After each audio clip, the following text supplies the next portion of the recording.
right, y'all, so I am going to record this very quickly. I was looking everywhere, like, how do I do a clipping mask? How do I do a clipping mask? Unfortunately, Photoshop was the only resolution I could find. Canva does have it, but I don't like their like their provided frames.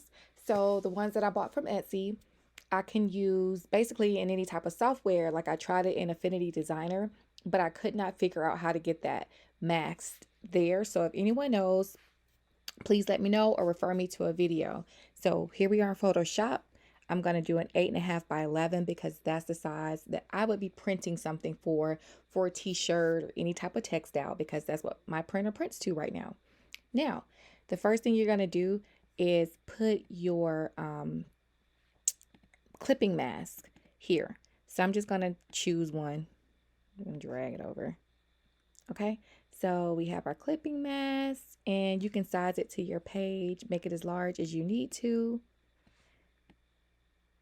And I think that's good.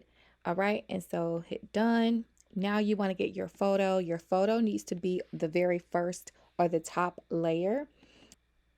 There's our photo. It's really big, so I'm going to just kind of bring it down a size, you know, line it up a little bit with your clipping mask. The next thing you're going to do is right click in the layers field, and we're going to scroll down to create clipping mask. And you see how I did that just like that easy. Just that easy. If you're not happy with the way it looks, you click on that little object button.